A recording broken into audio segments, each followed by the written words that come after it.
एक बहुत ही बड़े एवं प्रतिष्ठित प्रतापी गुरु थे जो अपने सभी शिष्यों से बहुत प्रेम करते थे।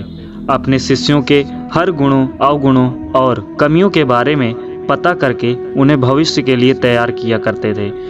उनका एकमात्र लक्ष्य था कि उनका हर एक शिष्य जीवन के हर पड़ाव पर हिम्मत से आगे बढ़े एवं सफलता को प्राप्त करे।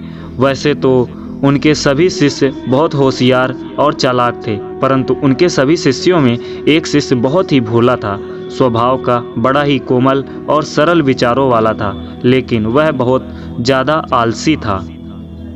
वह इतना आलसी हो गया था कि आलस के कारण उसे कुछ भी पाने का मन नहीं था। वो बिना कर्म के मिलने वाले फल में ज़्यादा रुचि रखता था। यह अवगुण गुरु को बहुत परेशान कर रहा था और वे दिन रात अपने उसी शिष्य के विषय में सोचते रहते थे। एक दिन उस प्रतापी गुरु ने पारस पत्थर की कहानी अपने सभी शिष्यों को सुनाई। गुरु जी कहानी सुना रहे थे और गौर भी कर रहे थे कि इस पत्थर के बारे में जानने के लिए सबसे अधिक जिज्ञासु कौन है। उन्होंने देखा कि वही आलसी शिष्य बड़े जिज्ञासा के साथ कहानी को सुन रहा था।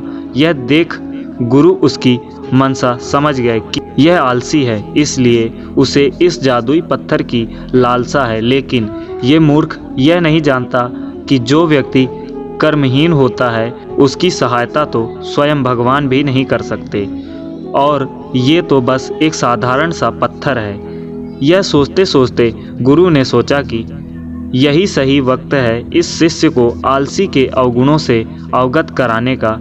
फिर क्या, गुरु जी ने उस शिष्य को अपनी कुटिया में बुलाया। कुछ क्षण बाद कुटिया के भीतर शिष्य ने प्रवेश किया और गुरु को सिर झुकाकर प्रणाम किया।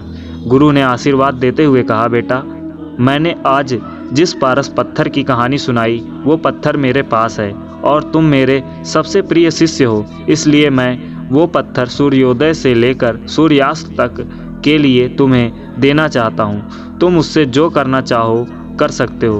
तुम्हें जितना स्वर्ण चाहिए तुम इस पत्थर से इस दिए गए समय में बना सकते हो। यह सुनकर शिष्य की खुशी का ठिकाना ही न रहा। गुरुजी ने उसे प्रातः सूर्योदय होने पर पत्थर को ले जाने को कहा। अब पूरी रात उस शिष्य को उस पत्थर को लेकर व्याकुलता बनी रही। सारी रात बड़े बड़े सपने देखने लगा। अपनी आकांक्षाओं और सुविधाओं को कैसे पूरा करेगा इसके बारे में सोचने लगा। दूसरे दिन प्रातः भोर काल में शिष्य ने गुरु जी से पत्थर लिया और सोचने लगा कि कितना स्वर्ण मेरे जीवन के लिए काफ़ी होगा। मैं अपना मकान कैसे बनाऊंगा कि लोग देखते रह जाएं। और इसी चिंतन में उसने आधा दिन निकाल दिया। भोजन करने का समय आ गया और भोजन कर वो अपने कक्ष में आया। उस वक्त भी वह उसी चिंतन में था कि कितना स्वर्ण जीवन व्यापन के लिए पर्याप्त होगा।